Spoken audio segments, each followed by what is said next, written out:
Hello everybody, welcome to Downtime Activities, and welcome to the bonus action, where Matt and I sit down and have the conversations we were already having, which is why it's so hard for us to get these recorded. And why we have 7 minutes of random talk before every one of these starts.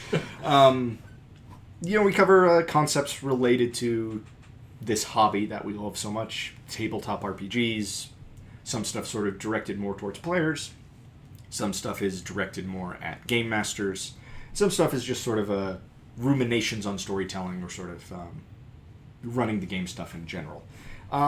This one's going to be more for game masters, I think, and is kind of a fun topic, something we've done a little bit of over the years, and something we constantly have new ideas for, which is mixing in a little bit of traditional board games into tabletop RPGs. How to use elements from the stack of board games you have sitting around in a closet or, in the shelf in the corner of the room in your tabletop game in order to change how an experience runs or to improve how an experience runs. And not just buying the Wrath of a Chardalon D&D game so that you can take all the minis out of it, paint it, and use it as right, D&D that doesn't quite count. That doesn't quite count, although that is something I highly Or recommend. any other board game that just includes a large number of minis. And Apart it's from cheaper than scavenging buying them. minis. Yes. Apart from scavenging any other way. minis from other board games, how can you take other board games and use them either as a in-game story element, a mini-game or puzzle in the game that you're playing,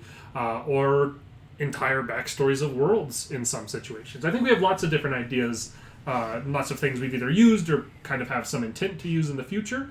What do you want to start with? What should we start with? Let's start with using just a piece of a board game in a tabletop RPG, and then I think from there we can go on to using board games in their entirety.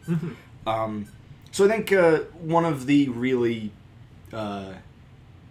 easiest to use pieces when it comes from a board game, if you're just going to steal one thing quickly to make your prep easier or to make a segment more interesting, are boards. For example, using a clue board as a battle map or as the map of the manor that the characters are exploring, especially if you're using something like Savage Worlds or any one of the other sort of catch-all systems, or even games like Blades in the Dark, which have a little bit more of a kind of steampunk Victorian feel to them anyway. If you have a clue board laying around, it's an easy thing to steal, use as a battle map for a particular heist, a particular investigation, or a particular dinner party that devolves into combat. Game boards are a great asset to have. You can always have your play mats, or if you have terrain and stuff, build kind of areas and stuff like that. But there's lots of board games out there that are all about a specific setting and have a very interesting and cool board built for it. And if you have that kind of a game board laying around and are playing that kind of a game, really easy thing to throw on the table and use there. Well, and it's nice because it comes, something like a clue board comes pre-built with the doorways, with, walls and windows and obstacles and stuff like that. So immediately your players just get a much better idea of sort of positioning what's available and both what they have to avoid and what they can make use of in the surrounding area. Definitely. That's something that's kind of a cool tool to take as kind of a piece to use for normal D&D or normal RPG rule systems. What's something that you're taking the actual rule system or the way a game is played and applying it that you can... that's easy for sort of mini games, or it's easy for, some board games run sort of army-style combat or mass combats much better than something like Dungeons & Dragons, which notoriously has just really struggled with that concept. And it doesn't necessarily integrate the players into it super well, but you could quite easily steal sort of large-scale battles from any one of many board games that do it quite well and use those to run certain battles within a tabletop game, when the player characters aren't fighting on the ground themselves and are kind of more just commanding armies. They're kind of tacticians of a battle. And you can kind of go back to that previous, even if mechanically you're using the system that the RPG is from in some way to kind of help manage this battle, you could use the pieces and mat and kind of play board of this other system. If you have something like a Risk game that's like one of the themed Risk games and is kind of relevant to whatever system you're running, you could use the maps and pieces and things from that as a way to physically show, like, this is the battle map that your players are sitting around at the like commander's table when you're discussing your plan, and they can use that as their pieces they move around to say, like, this is where we want these the orcish mercenaries we hired, we want them to be in position here, and we can use this, and you can kind of have that be a physical thing they're interacting with on the board in front of them as the NPCs they're planning their battle out with do that. Even if you're not using it as a, like, they're rolling dice and making these armies fight each other, that could just be a, like, that's the board you use for them showing what their battle plan is. Right, and it's, it's anything that's kind of giving that little sort of tactile element to the game and really helping the players understand the layout of everything and, like, the situation that they're in. Is, like, board games are really excellent for that kind of thing. And a lot of board games have great little social deception mechanics, or great little sort of hidden gambling mechanics, or or sort of expedition type mechanics, and those are very easy things to just pull from a board game, use that chunk of its rules to run a sort of certain element of a campaign or a certain mechanic without, like, taking the rest of the board game, and then just, like, deciding what it means when players are making other decisions in terms of buying supplies or interacting with certain social situations or stuff like that in different ways. Because board games are meant to just sort of do a repetitive action in a very clean way, and some board games do that better than others, but, like, there's such variety out there to board games that you can, and if you're anything like us, like, you've played quite a few and you've got stacks of them sort of sitting around, that it's easy to just, like, I bet the deck of cards from this board game would be great for me running this little minigame section, or running this little social section of this particular this particular event in game. And it's and if the players understand that board game as well, it's an easy thing for them to immediately pick up on. And it saves, essentially what it's doing is saving you from having to build your own rule set for running something niche. And it can still be something that they're interacting with, not just making a roll to see if they succeed at. And something else you can pull from, there's lots of very simple, small games, like those kind of like game in a bag, grab bag sort of games that you can find all over at game stores that are very inexpensive and very simple and quick running, which I think is very important for this concept. If you have, like, a unique dice game that exists in your world, find a unique niche dice style game that exists in one of those grab bags that a person can play through a round of in a minute or two, and then use that as your dice game. And then when the players are playing that dice game, maybe if we're using D&D as an example here, they can make a sleight of hand check to get to change one of their dice to help them win at this check, and you can kind of incorporate the two systems together. The key there is going to be making sure that system, that game is fairly quick running a lot of the time. Because you don't really, especially if it's only one person interacting with it, or if it's like a gambling game or something along those lines, you don't want to be like, okay, let's see if you make money at this gambling. Everyone else sit and watch him play a board game for an hour and a half. Like, you don't want something like that. But those quick little dice games and little small card games and stuff that exist are a great thing that you can grab and use as your little gambling minigame. And it's an easy thing, even if you're just talking about existing card games like poker, to,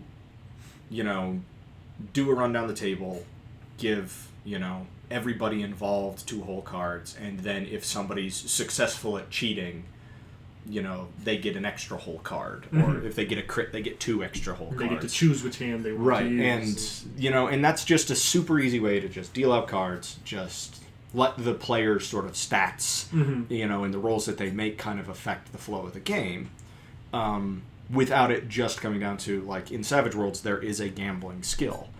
And that's a super quick and dirty way to just have 2 people roll gambling, and, winner makes some money, loser loses some money. This is a way to actually, like, do something physical, make the players feel like they're, actually in character playing that game without taking up an immense amount of time. You don't need to sit down and play, deal out chips to everybody and play 30 hands of poker. Exactly. You can get the same effect by playing 1 hand of poker with a couple of rolls to kind of affect whether or not somebody's cheating or has some sort of divine luck or something like that. You don't have to follow all the rules of the mini game that you're using in order to, get the effect that you want. Something else I think that can be used similarly to these smaller games that is a fun tool is puzzles. Absolutely. Not necessarily the normal piece puzzles, but like there's lots of like physical mechanical puzzles that exist in the world. And if you have some sort of puzzle box, you could have it be... You could get a particularly complex one and have a moment where the characters receive a particularly complex magical item and then hand it to the player who has it, and they can kind of be quietly working on it while playing. Right. That can be distracting, but is something that could be a thing. I think it's better if you have somewhat simple ones. If you have players who are good at them, like to solve that kind of stuff, that kind of person in your play group, you could totally have that be part of some sort of interactive encounter combat, something along those lines, where there's an amount of time that they have to complete that while other people are still playing and in initiative potentially. And should they successfully do that, it could change something mechanically about the right. And really, by and large, I would stray away from handing somebody a puzzle box or a puzzle of that kind with the intent of this needs to be solved right now, or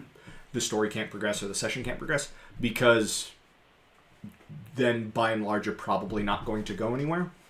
But if you have an important something that's important to the overall story that's hidden in a puzzle box in world, that's a fun thing to do, is give your players an actual puzzle box, and whenever somebody at the table figures out how to open that thing, fiddling around with it on the weekends and taking it home and stuff, then the characters themselves get access to whatever that piece of information is, or whatever the item supposedly contained within is. It's something you have to be careful with. Right. I think it seems like a good idea, but can be done very wrong. But it is something you could use and get some decent mileage out of as well.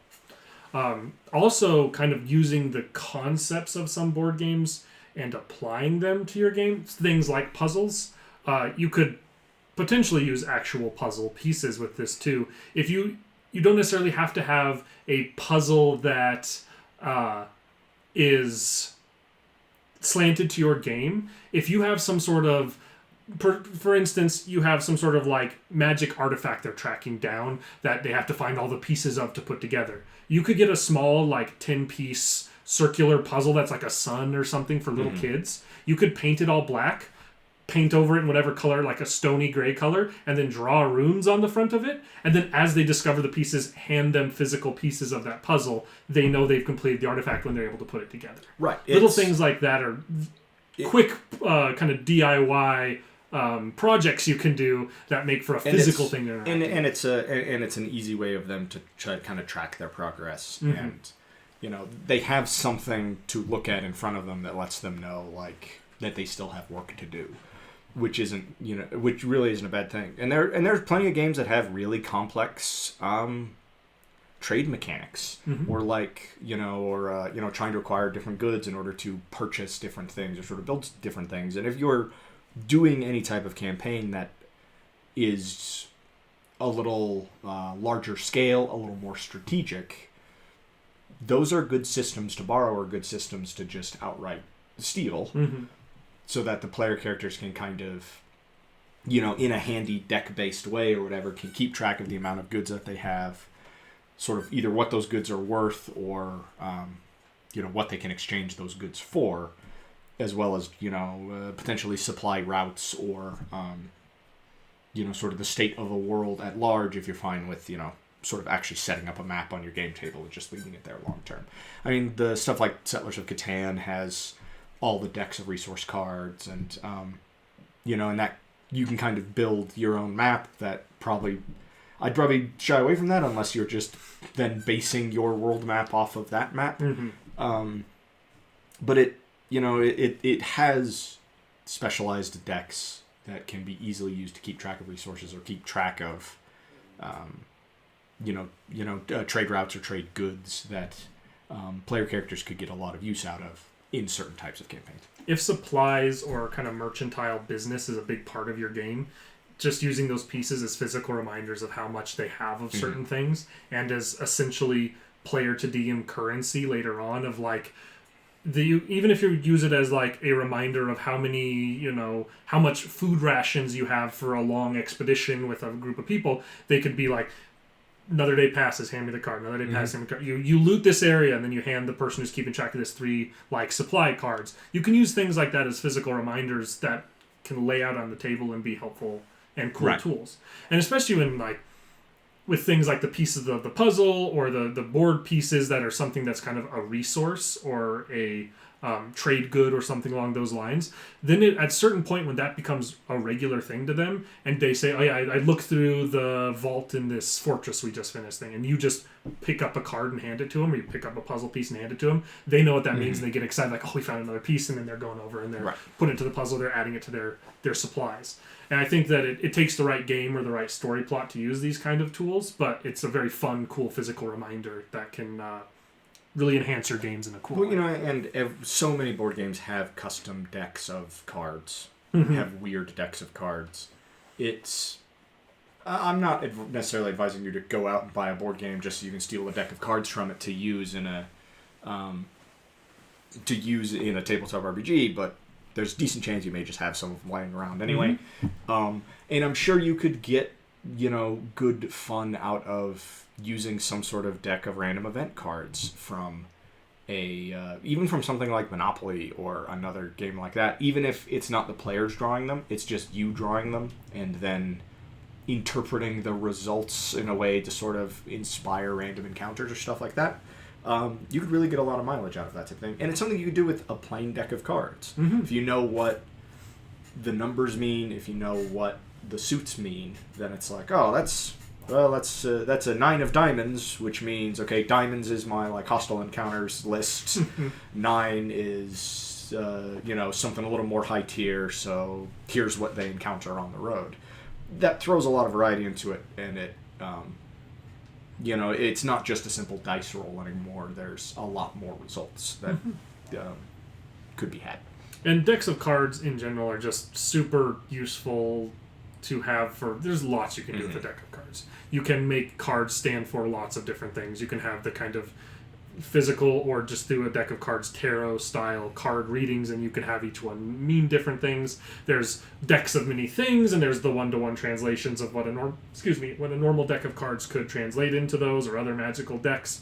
There's lots of that kind of stuff that having a physical deck be a part of is very cool. There's ways to use decks of cards for inspiration instead of instead of just the simple reroll. Player characters draw a card at the beginning of every session or are awarded them through play, and the number that's on the card they can add to any roll.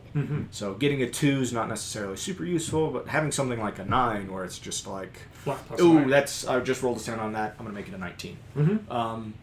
Adds a little bit more variety to that kind of spending of inspiration. And then, adds that little bit of sort of flair and mystery when you're awarding inspiration for something at the table, and player characters get to draw a card, and it could be anything. It could be very useful, and maybe the Joker is an automatic crit or something like that. You have that sort of opportunity for it to feel a little more varied and exciting instead of just, here's this flat resource. This could be any spectrum of resource I just handed you. And that's fun and exciting for players. As any DM has ever learned, if there's a random chance anything, the players will use it until they've exhausted every random chance. And so weaponizing that in rewards is very useful. I have been working on a spin the wheel mechanic for a campaign that maybe I'll run someday in the future. I've been planning it for a year or so now.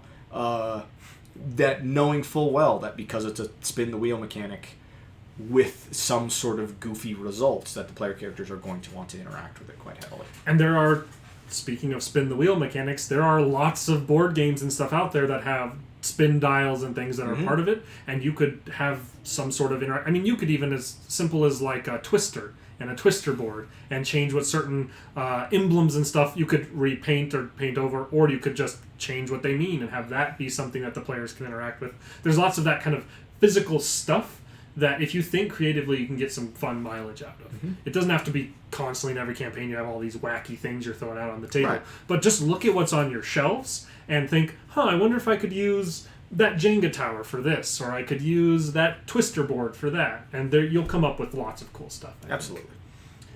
Now we've kind of talked about simple little on the table stuff, using bits and pieces of different board games or aspects of board game rules. What's a more big and dynamic way that you can take a board game and make it make a big impact on your game? Well, it is obviously possible to use entire board games or entire card games or whatever within single sessions, or to fill a slot for a mini game. The player characters go to some sort of fair or festival, and if you have sort of, as you mentioned earlier, those sort of short-running type games, or sort of more fast-paced games, it's easy to use an entirety of a game to sort of fill that slot. You don't have to come up with a mini game. You can maybe you're doing a sort of Devils of the West or Deadlands. Devils of the West was our version of it. A Deadlands style game in Savage Worlds, and you want to actually sit down and play 4 or 5 hands of poker, because it's meant to be this back and forth. It's meant to be, a player character and an NPC trying to get a read on each other and having a whole conversation while that's happening. And in that case, you can actually have those buy-ins. You could actually play out all of those rounds of poker and give everybody involved sort of that chance to to talk and to try and angle towards what they're attempting to accomplish. That's going to take up a sizable chunk of that session. Mm-hmm. It's not something you want to do all the time, and it's something you want your players to be okay with. But you're using the entirety of a game and the way that game is designed to work round by round to sort of get the actual effect. I just think that using the entirety of a game, especially a small game within an RPG, is worth mentioning. But I believe what you're talking about is much larger games. Mm-hmm. Games that aren't the grab bag, 5 minutes and you're done kind of games. The games that are an hour, 2 hours, much larger, much more complex experiences. And this is something that you and I have been we've had the conversation about this a bunch before, and it's something we were talking about earlier today. And at least based off the stuff we've been talking about, I feel like would you say there's kind of 2 ways to approach this? I would think, yeah. Yes. Either we in particular were talking about a game called Twilight Imperium, which is a Risk style game. Huge sci-fi.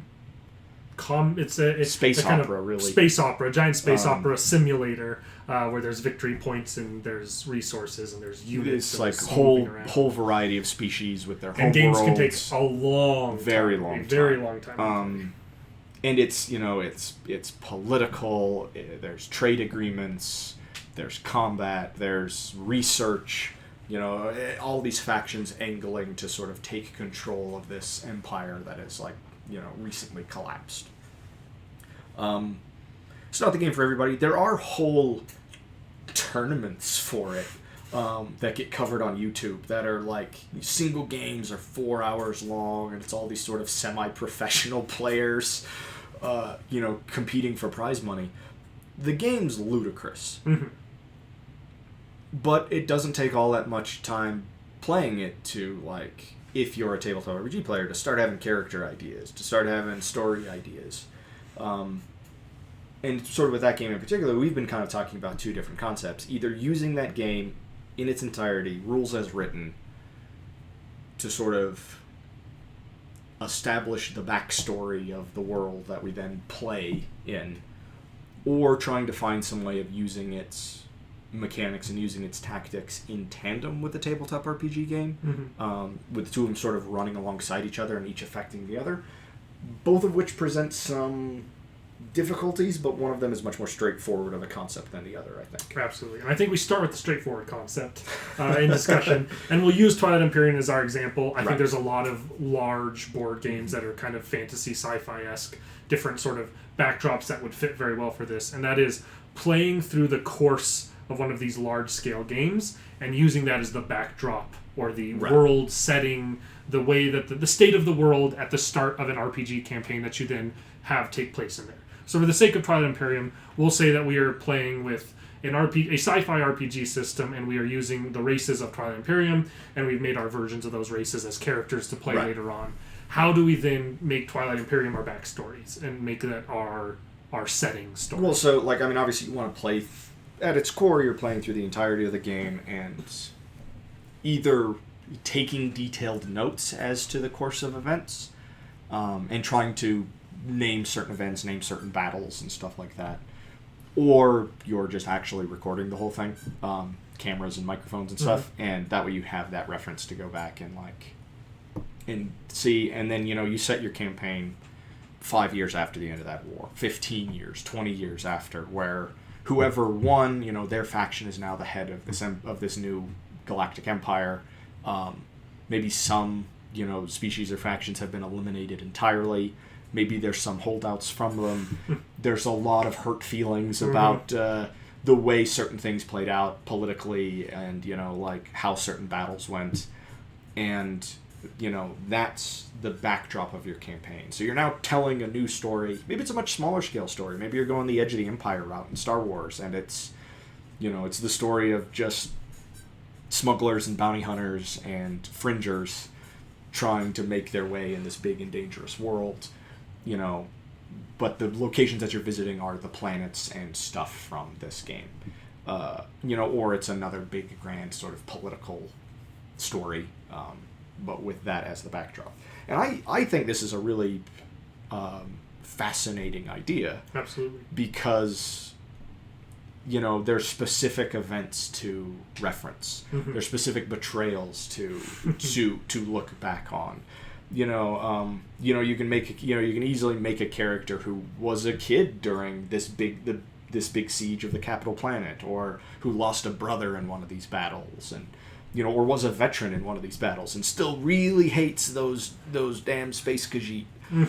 Those damn space cats. They turned on us, and when we needed them most, they didn't show up. Destroyed our home world and blew up our fleet. While we were away fighting our enemies, And that's how I lost my leg. Was when one of their dreadnoughts hit us from behind. It's it's there are a variety of ways to do this as far as like kind of building worlds together and like building specific events together, like sitting down as a group. Then this is a very fun one. It's going to take however long it takes to play Twilight Imperium, and it needs to be a sort of particular game, right? It needs to be a good game. Yes. I think that a couple of rules to follow with this. In a game like Twilight Imperium, you probably want about the maximum players it can handle. So you have as many factions and races involved, species involved in the kind of turmoil of this, which will make it an incredibly long game, quite likely. Yes. The other and the most important, I think, is that everyone playing there understands that it is setting up the backdrop to a world, and that people aren't just playing the board game in the most tactically advantageous way. That at times there's going to be a lot of that. There's going to be, because you're trying to play it to win the board game, but simultaneously people are making dramatic choices, because that dramatic choice will make for a more interesting world. Right. So I think that's kind of two big things to kind of take away from this, that there's enough pieces in play to make a dynamic backdrop to your world, and that the people playing it make it a dynamic and interesting backdrop. The space Cold War will ultimately be less interesting than Space World War II, as far as establishing the background of the world that the player characters are about to enter. And I think it's important for the DM or your game master, whoever's going to be running the game, to really be paying attention to the things going on and finding specific things to kind of twist or reference once the game's actually running. And it's important for the players to be doing the same thing, as far as like keeping track of interesting moments, or keeping track of the results of certain conflicts, as far as how they want to integrate their character backstory into it ultimately, and where they want to kind of land as once that campaign actually begins. It's people need to be paying attention and need to be playing the game in a particular way. Yes. You don't have to be, everybody doesn't have to be completely aggressive all of the time, but interesting choices need to be made, and there does need to be some amount of conflict, even if it's like even if it is a lot of sort of posturing or a lot of like political conflict, in order for the game to like the tabletop RPG that you play to ultimately have a lot of ground to build off of. Absolutely. So everyone needs to be on the same page with that. It might even be a good idea, although if you're playing a massive game of Twilight Imperium, you may not have enough people, or you may not want to do this. But even if the DM doesn't play, but is the kind of over-the-table person talking with each person as they're taking their turns, taking notes of what's happening, and is like, oh, this decision you just made, that's like this is the siege of Raxus Prime. This is the siege of Raxus Prime. Like writing that down, like taking those detailed notes could be a good way to go about it. And a way we like to approach the game anyway is playing it like it's a role-playing game, making story interesting decisions and not just collecting victory points. Not just, optimal gameplay decisions. Like there are mechanics to the way you attack, or mark that you're about to move into a system or whatever is by what's called activating it. It's a game mechanic. And there are ways to spend other people's activation tokens. In a strict gameplay sense, you can't move like a fleet into a place that you've already activated, like this turn, so you can't activate a system, move a fleet in, and then, the next round of turns while that system is still activated, you can't activate it a second time and move a second fleet in. You'd have to do them like both at the same time. But there are ways to spend other people's activation tokens. So normally what you do is like, I don't want that guy attacking me this turn, so I'm going to spend one of his activation tokens, put it on my system. He can't attack this turn. That gives me another turn to do stuff. To build up my defenses. I find it much neater to use them as like false flag events. To be like, I'm going to spend that guy's activation token on this guy's system, so it looks like he's about to attack. And obviously then statistically he can't attack. But like treating it as, like you're all sitting around the table, you all know sort of the truth of the event and stuff, but if you're treating it as an RPG, like it makes that type of stuff a little more interesting, and that's easy stuff for the game master to like take note of and to make use of, and it works much better if all of the players are treating it like an RPG. And honestly, probably the best thing you could do would be to play with the maximum number of players and have a second person on every team, so that way there's a little bit of infighting in every faction, and sometimes people are making decisions that the rest of the faction doesn't agree with. But that would require... That would have like 17 people around to play your game for you? It's not something that's really going to be feasible, but some amount of that kind of infighting would ultimately help the story and help the world. And it's something that you could do this with a lot of different games. There's a lot of different ways you can do it depending on the world you're trying to set up. But if you approach it intentionally and have that mindset from the start, you could make a very fun game night translate into a very fun backdrop to a campaign world. I think that's for as complex of a concept as that is the far easier concept to pull off than the second one, which is kind of altering the way you play one of these large board games to turn it almost into an RPG. Right, or finding some sort of middle ground to meld an RPG rule set and a big complex game like this, which is absolutely much, much harder. And it's very dependent on the game and very dependent on what you're going for. I've always loved the concept with something like Twilight Imperium to make it a borderline RPG-esque like strategy game and take away the victory points and make it more about just like conquering, posturing, alliances, and kind of make a story out of it in that way. I think you'd have a hard time doing something like that for a long time. Like you couldn't make a long-run campaign off of that, but you could certainly make a couple nights of like a fun story out of it, I think. As far as fusion between it and another system, what do you think you could do there? What are some ideas you could think of? Well, I mean, the immediate thing that springs to mind is kind of what we were talking about originally, of like using the map at the very least. And like you could absolutely adopt some level of its large-scale combat, and its sort of space combat to,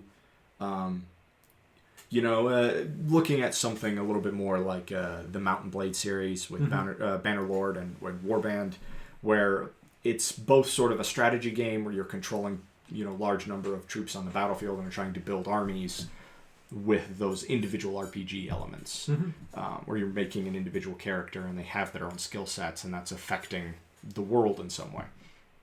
And that's another sort of compelling idea, right? Is playing a Twilight Imperium game alongside a Twilight Imperium RPG, and finding some balance to sort of seamlessly integrate the two. Whether that's, the players are all part of one faction and are, the decisions they make are ultimately affecting the resources that faction has available and, the forces that they can field and stuff. But running any sort of tactical tabletop RPG at that scale really gets complicated really fast. So it's not something that's just to be like approached lightly, I think. Yeah, I think you have to have a very specific game, and you have to have a lot of forethought and planning put into setting that up. Using the map and stuff of something like a big sci-fi RPG like Twilight Imperium, and kind of the board pieces, and having that be kind of tracking where ships are going and stuff could be very cool. You could kind of meld that sort of, like, you could make it a competitive thing still and have almost like the individual player RPG elements tied with this bigger tactical gameplay. But at that point, you're more likely to have individual sessions almost with people as they're setting up their next moves. And that could be a very long run sort of thing, and that would be kind of difficult to coordinate. So there's lots of pitfalls. This is kind of this is theoretical gaming at this point. This is theoretical gaming in how you could go about doing something like this. Can I get a degree in theoretical gaming? Theoretically. But yeah, like that, it's something that could be very cool and rewarding, but there's a lot of pitfalls, and it'd be very hard to pull off well. Right. I think you're, in general, better served with kind of the earlier part of this video. We talked about using elements of board games and stuff like that in general with this discussion. But I think there is a lot of room for this other way of thinking and kind of way of implementing this stuff. And the trick is balancing the individuality of players with those large-scale sort of tactical elements. And by and large, it works best when the players are a party, when everyone who's sitting around the table is on the same side. Yeah, otherwise, if they're all the heads of different factions, then you might as well just play Twilight Imperium and try and treat it as with a little bit of RPG elements, as opposed to trying to then bolt on individual character stats and those sort of more traditional RPG elements, because it's just going to be much easier to run, and it's going to be much shorter to run by like orders of magnitude. It's like the reason that this is compelling is because these are rich, detailed worlds with some really cool core mechanics. The way some of their politics work, and the trade agreements and politics and stuff. And they're compelling enough that you want to make a character that's like from this home world and is like part of this faction, or is has these goals with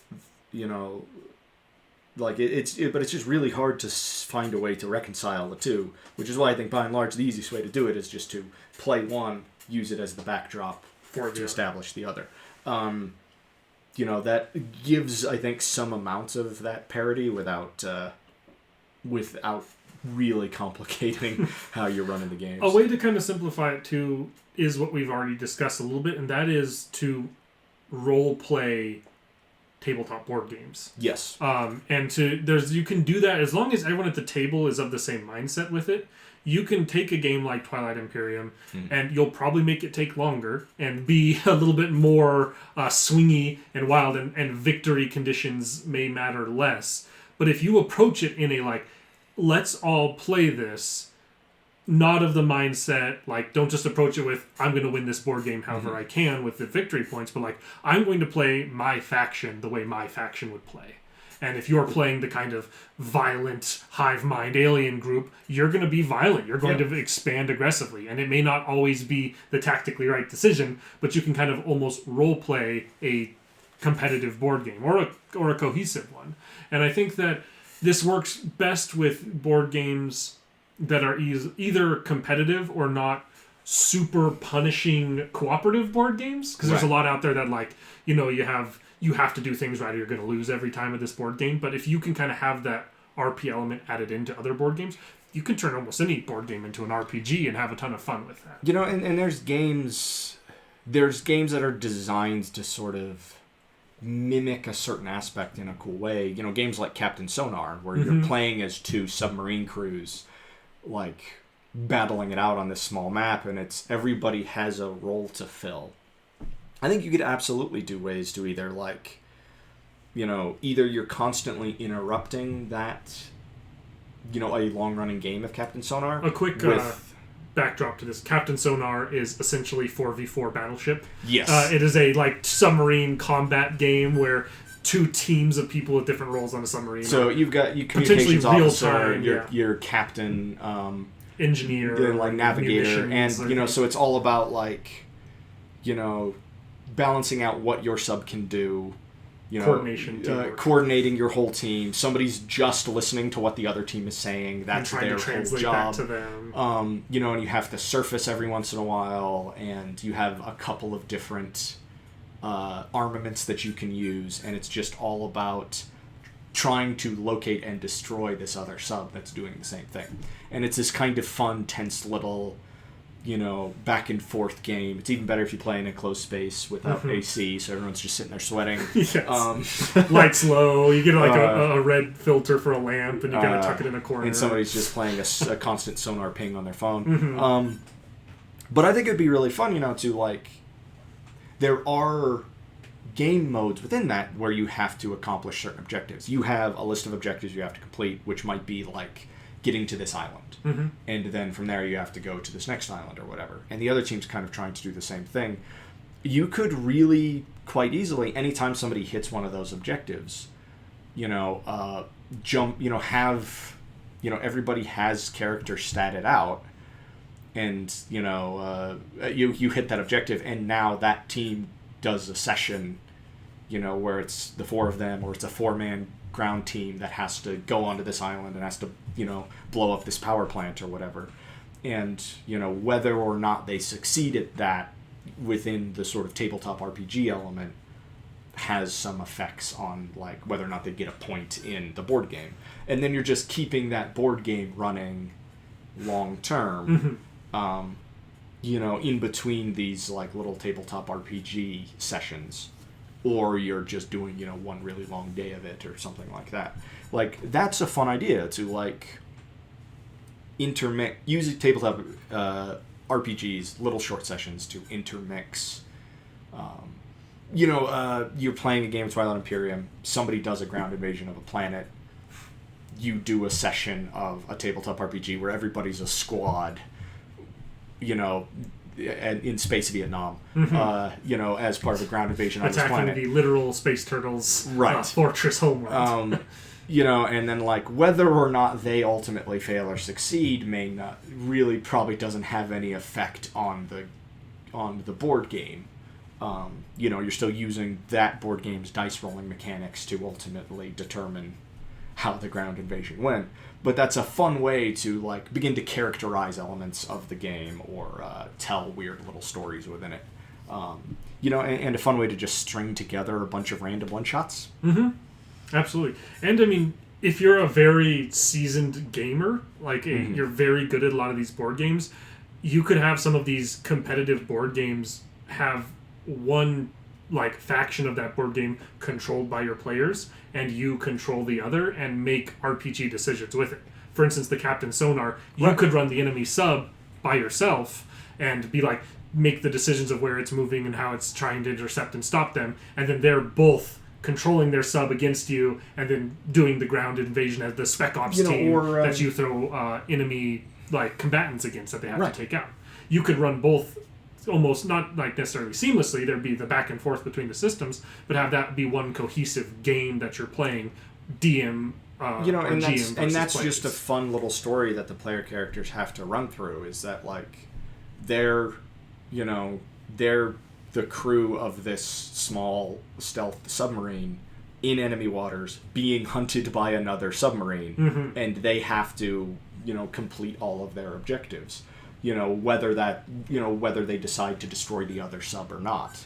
That's a fun little story to tell, and it's a fun little way to string sessions together and intermix a board game's core mechanics and gameplay into into the tabletop RPG world and get sort of the full experience from both. And you could use that as one like story section of an otherwise traditional like Savage Worlds story that you build as this like Spec Ops team that's doing all these different objectives. One of them happens to be this island hopping submarine adventure, and then you use those mix a bunch of sort of Weird Wars elements into it, and that's part of what they're doing is dealing with monsters. Like they have to land on this island and take out this facility, but this is this like Frankenstein-esque, like it's this mad doctor creating these like resurrected bioweapons, and that's one of their objectives, and you can mix then a little bit of the magic and a little bit of the and then you add a Megalodon piece to the submarine board, and they're having to use their weapons against this other piece that you've added to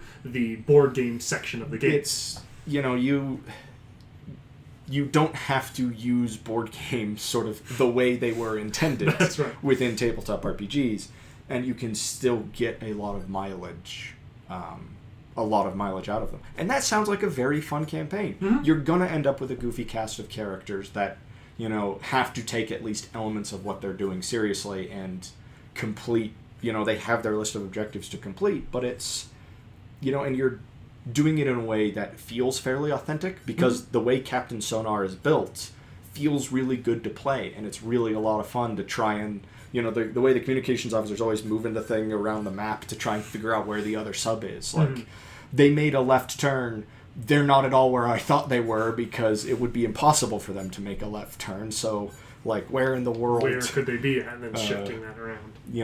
And then those moments where it's like, okay, I think we got them.